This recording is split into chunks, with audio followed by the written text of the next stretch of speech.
All the way back in last year, I asked you to vote on your favourite ZX Spectrum games. Hundreds of you queued up to click a button, and at least 10 of you queued up in the comments to complain about the other buttons other people had clicked. It's the internet way. Everyone else is your enemy, and opinions are objective entities that must be avenged with every fibre of your being.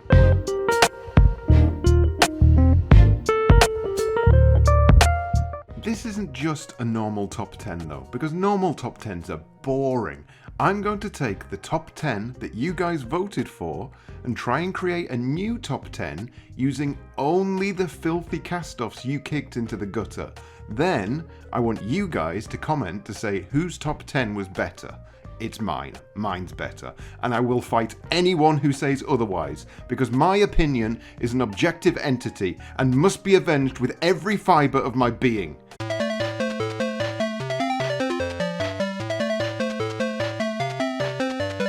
There was always going to be at least one School Days game in the list, and David S. Reedy's classic Bash Street Kid Simulator is absolutely worthy of its placement here, for the most part. It's an expansion on the original game in pretty much every way, doubling practically everything from the number of schools to the number of lines you'll no doubt get for punching a kid in the face without hesitation. It doesn't matter if you're bunking off and doing whatever you fancy, or trying to follow the convoluted events you need to read a guide for in order to complete it. Back to School is an immense achievement on the humble Spectrum. I thought School Days was a fine game on the Spectrum, and it's one that still perplexes gamers a year after its release. The sequel sees a much improved School, with more detailed classes and pupils and better scrolling. The game also has a girls' school, which works really well in relationship to the plot. Back to School is the sort of game which you can play many times and mess about with, just to find out what you can do. You're supplied with plenty of armament, water pistols, stink bombs, catties and the like, which are essential parts of the game. I really love this game. Go out and buy it. It's genuinely difficult to think of a game on the ZX Spectrum like it, apart from the original game, obviously, but it had a lot of stiff competition to reach the final. So let's see what it beat out and decide which of these losers I'm adding to my own list.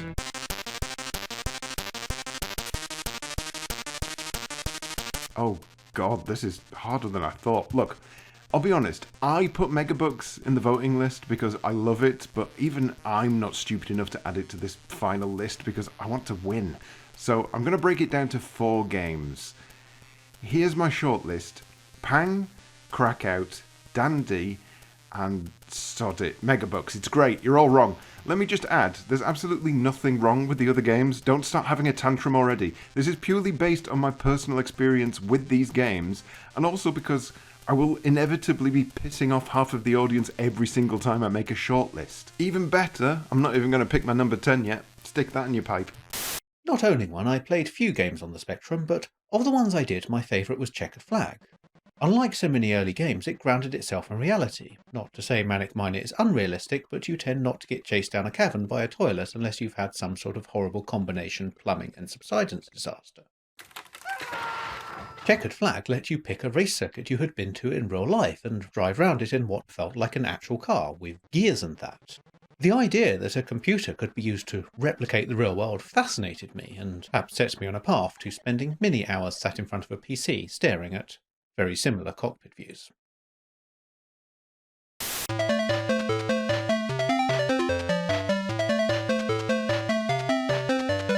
It was to be expected that Bruce Lee would enter the top 10, but I was genuinely surprised to see it struggle to scrape into the bottom end.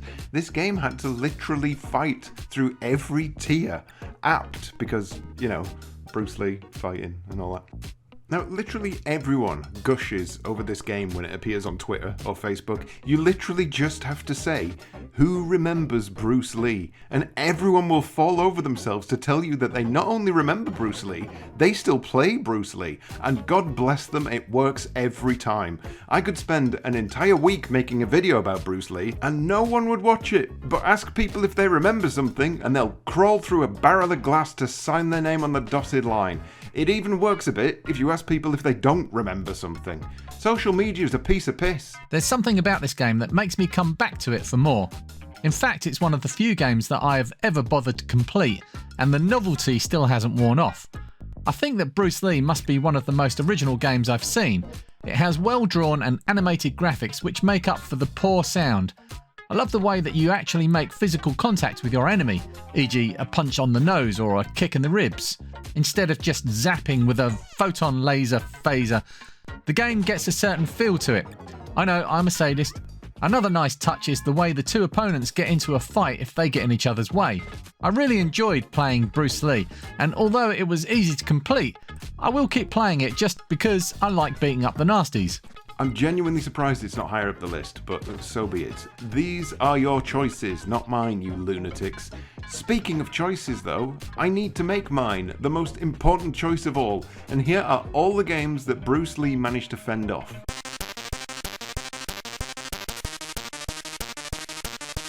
Well, this is the most niche selection of games I could possibly have ended up with. I'm not a fan of any of these, to be honest, either because I haven't played them or because I have played them, and sometimes that's just worse. I guess I'll keep Splat in my shortlist, but don't expect it to enter the top 10, otherwise there'll be manly tears from the lot of you, whether you're a man or not.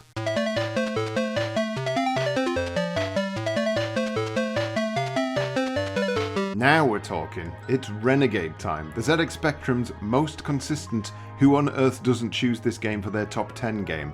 If I was to get an AI to generate a top 10 list, I can guarantee that Renegade will be in there somewhere, because you're all as predictable as a calculator. Renegade is a classic brawler that somehow manages to be better than the arcade game it was ported from. Don't ask me how, it just is. Stop naysaying. Created by Mike Lamb, Ronnie Fowles and Fred Gray, with contributions from Bob Wakelin, this hit shelves in 1987 and went on to win such awards as second best game inlay, second easiest game, and third most challenging game. I'm not even making that up. This is why you don't let people vote for things. This just has to be the beat-em-up to end them all, with its outstandingly detailed, colourful graphics, incredible playability and racy tune. Another beauty of Renegade is the control method. Simple but highly effective. With up to 8 opponents on the screen, your task may seem formidable, but it's not impossible. They don't all attack at once. Breaking new ground in computer violence, Renegade may antagonize some, but for the pleasure and excitement it brings, this game must not be missed. Truly, it was the best Renegade that there ever was. I don't care what you say, this was the best one. No other one was better. This isn't foreshadowing. It might be foreshadowing. Anyway, I can do another topical metaphor now where I say that Renegade managed to beat off the competition, but that would be incredibly lazy because I've just done that for Bruce Lee. So instead, let's look at the games that Renegade farted on.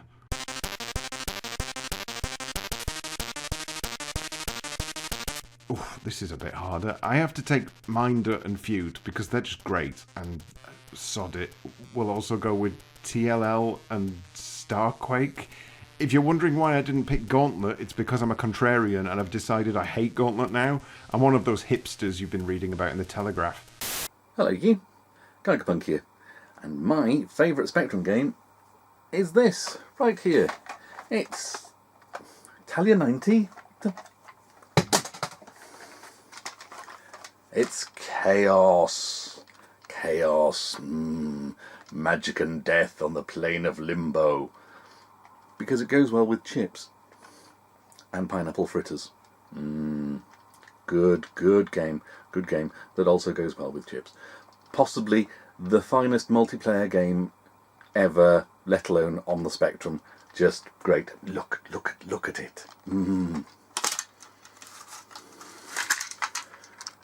Mightiness incarnate in tape form. Yes. Chaos. I will broach no other argument. That's it. That is the finest Spectrum game. There you go.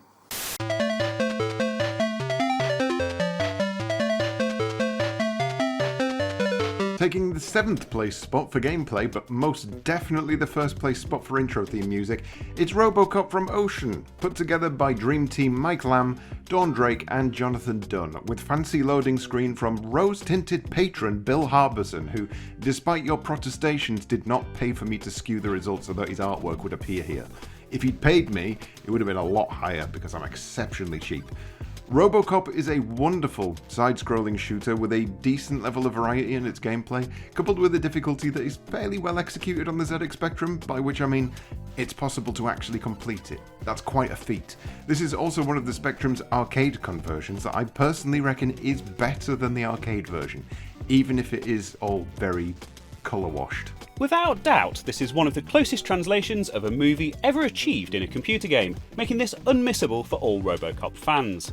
The extra sections, written by Michael Lamb and Dawn Drake to improve the basic coin-op, are really good and add a lot to the game. The result is a conversion that's genuinely superior to the arcade. In-game music is really good on the 128, with some nice gunshot effects as well. Admittedly, progress is tough. Until you learn the attack patterns, it might seem impossible. But with Ed 209, the Junkyard scene and the OCP Tower still to save, I can't stop playing it. One of the best films of 1988 had made one of the best Spectrum games as well. Congratulations, Ocean. RoboCop's prime directive was to take out all these other games in order to make it to 7th place, but which of these should I shortlist?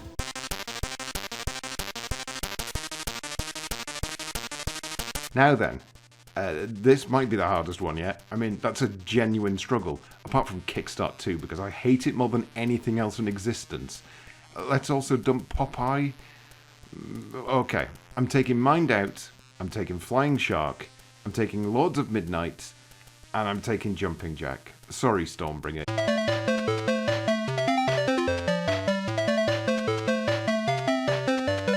In your 6th place position, we've got a Jarrell classic in the form of Saboteur from Clive Townsend, a game that finally allowed ZX Spectrum owners to be a ninja in style, although it was a close call between this and Ninja Hamster as to which had the best ninja gameplay. Saboteur is an action-adventure title that has you infiltrating an enemy compound and doing all ninja kicks and fighting dogs and stuff. You know, things ninjas do. It's a bit like Impossible Mission, but it doesn't control like you're teaching a jellied eel how to sprint. Saboteur must be one of the most original games of '85. The drawing point of this type of game is that it puts you in the shoes of a hero/spy, just like Spy vs Spy, and when you walk you crouch down, just as if you were an intruder.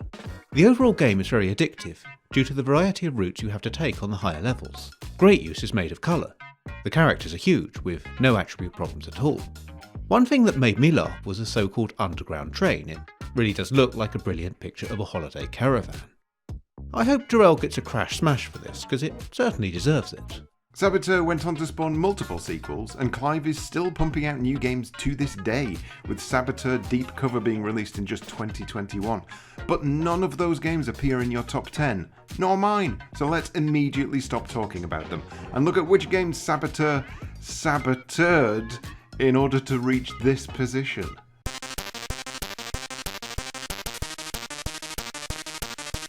Right, well, Monty Mole can get in the bin. After 15 hours of playing that for a charity stream, I never want to look at it again.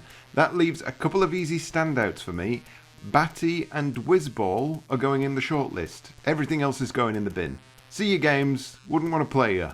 Everyone, this is Daz here from the Gears of Games YouTube channel, mate. Bonza. I was asked by Rose Tinted Spectrum to mention what my favourite ZX Spectrum game is. Now, being an Aussie, we didn't have ZX Spectrum here. It was all Commodore 64, Amstrad, Amiga, Atari ST, etc. But I was always curious about the ZX Spectrum, especially in the CVG magazines. I think, geez, this computer looks strange, sort of strange. I used to think, okay, it's kind of like a Game Boy. But anyway, I finally got to own one a few years back, so I imported one from the UK.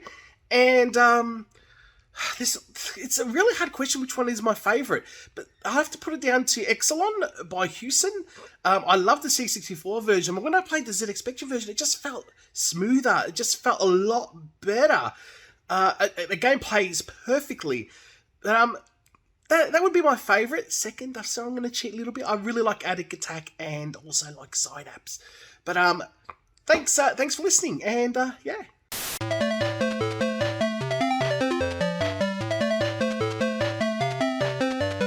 Hovering its way into 5th place is the all-time classic Jetpack. I don't think there's many games that say ZX Spectrum more than Jetpack does. It's basically a mascot at this point. And what can I even say about it that hasn't already been said? Nothing. but I'm going to anyway. Jetpack was created by the Stamper Brothers and published by Ultimate Play the Game. Released in May 1983, the game became a standard in everyone's ZX Spectrum collection thanks to its relatively cheap price and its consistent arcade gameplay. Each level sees you building a rocket while you fend off alien monstrosities, and thanks to its age, it's completely ruined the synchronicity of me having a Crash review for each of these games because Crash wasn't there to review it on release. They did, thankfully, give it a small review in their first issue. 5 levels of different aliens, joystick is Kempston, 1 or 2 player games, continuous fire and movement in 8 directions, highly recommended. Well, that wasn't quite like the other quotes I've used, but it'll have to do, I'm afraid. You all know what Jetpack is, it's fine, and to even reach this spot, it had to beat out some absolute classics to get here, so you better be happy with your choice.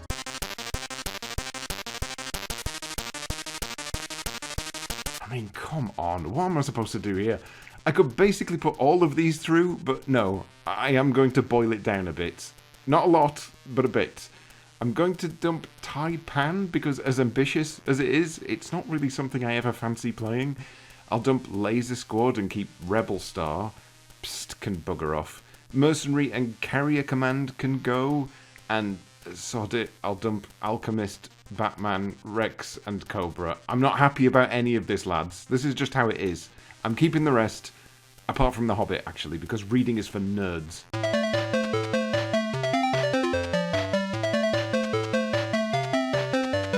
In at number 4, it's the wrong Renegade. It's Target Renegade. How could you do this to me? No, fine. You all love Target Renegade more than the original, even though you're wrong. There are understandable reasons for this. The game switched to scrolling levels and it included a 2-player mode. I know you're all going to be banging on about the 2-player mode, and that's the reason it's so far up the list. Fine, you win this one, the general public. Taking the unusual stance of releasing a sequel to an arcade game that didn't get a sequel and then not putting a 2 after it, Target Renegade, much like the previous game, is still a joy to pick up and batter people with, even if I'm rubbish at the game and I just do flying kicks all the time. Bish, bash, bosh! Now this is what I call a beat 'em up. Things sure have changed since Renegade. The folks in the neighbourhood have taken a change for the worse. It's no longer safe to walk the streets, for fear of being bashed over the head by some axe-wielding beastie boy. But now you're fit and ready to take on any old bold banter with a snooker cue. The moves that you possess are beautifully animated and very smoothly carried out. So whether they'll be able to slice the rubber drusses off the busty women on level 2 is another matter entirely. Mike Lamb, he of Combat School fame, has done Imagine proud. Forget the aspirins. Target Renegade will soon get rid of that pent-up nervous tension. It's in 4th place, so you can guarantee it knocked out some of the better games.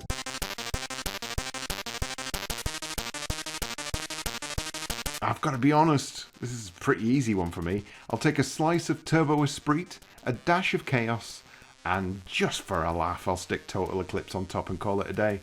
Goodbye, all other games. It's been nice knowing you. Journey's End is my favourite Spectrum game. That cassette cover and the words 3 programs, 100k, it just blew my mind, especially how it remembered who you were through each part. And the game itself was written in BASIC, so you could break in, give yourself more gold, more strength, and you could nick the font from part 1, which was a beautiful font.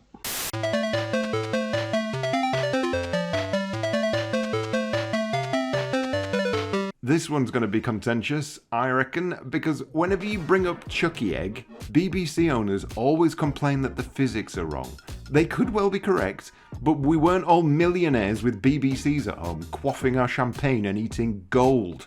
Chucky Egg on the ZX Spectrum may differ from its true home, but that doesn't stop it from being a genuine classic title that still gets love to this day, even if the physics are wrong. Created by Nigel Alderton in 1983, this is another one with a very early release date that might not have had a Crash magazine quote I can force someone else to read out. Thankfully, they ended up reviewing it in the 2nd issue, so I've been gifted this one. I had a lot of trouble at first getting my man to climb or descend ladders, but this is a trick of the programme. He's very difficult to centre if you're being careful about lining up, Whereas if you dash at the ladder and have the ascend-descend key also pressed, he whizzes straight up as desired. What must be remembered is to change directional keys while whizzing, or he may end up going in the wrong direction at the top of the ladder. I tell a lie, that was also a very shit quote. Luckily, everyone on planet Earth has played Chucky Egg, so I don't suppose it matters at this point. But which games did Chucky Egg have to crack in order to reach its excellent position egg?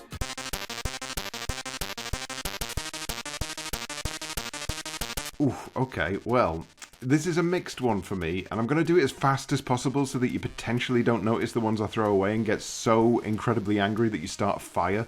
I'm going with Saberwolf, Hero Quest, Green Beret, and that's it. I bet that one blew your minds, didn't it? It's called a shortlist for a reason.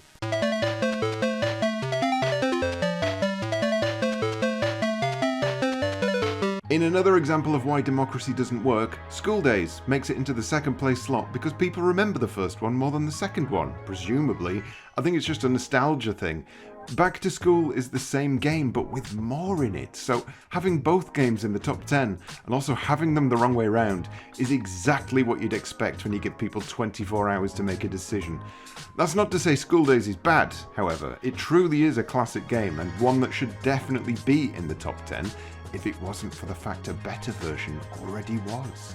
From the moment you see School Days, you fall in love with it, because the graphics are tremendous. The whole playing area is alive with action.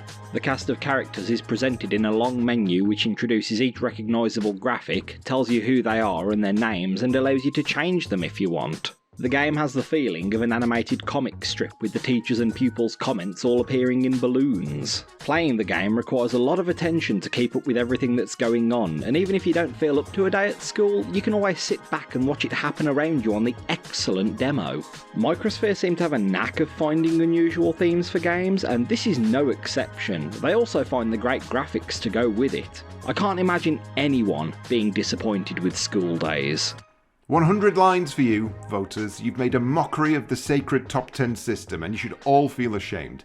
It's fine though, it gives me more of a chance to win. So, which games did School Days cane into oblivion to reach this spot?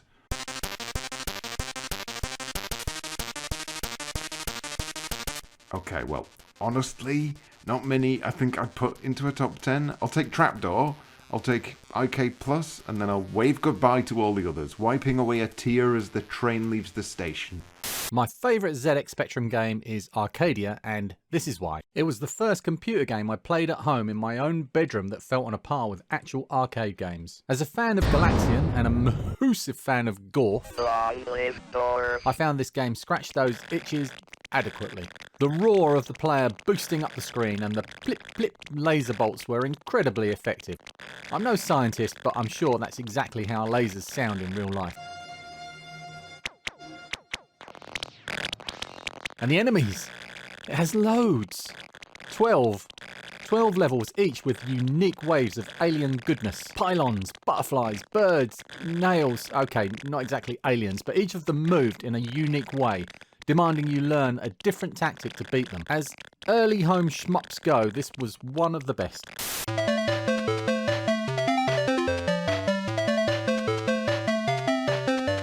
Of course it's Manic Bloody Miner. What else was it going to be? You're all obsessed, and probably with good reason.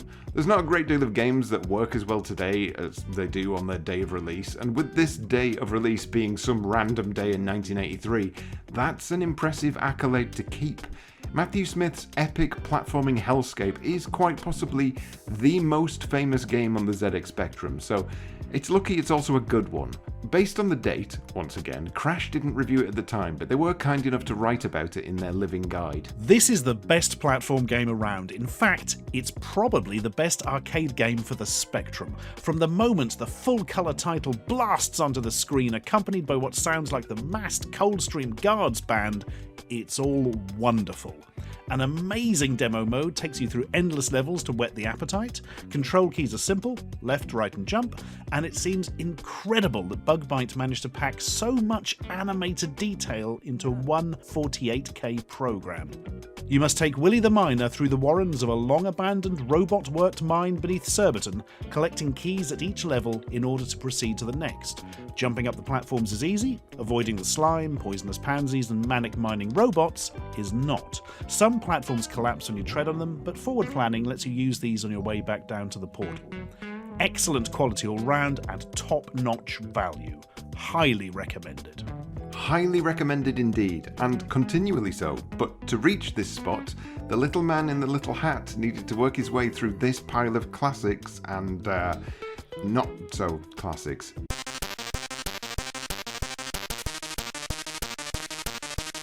Okay, well, look, this is going to upset the both of us. This is an absolute list of stonkers, but not including stonkers because I already got rid of that 3 shortlists ago. How do I do this without making anyone cry? How about if I switch the lights off? And then switch them back on again. See, nothing's missing. There were only these games here the whole time. Stop crying! So that's it. That's your top 10. That's what you voted for, and you're just going to have to accept it whether you like it or not.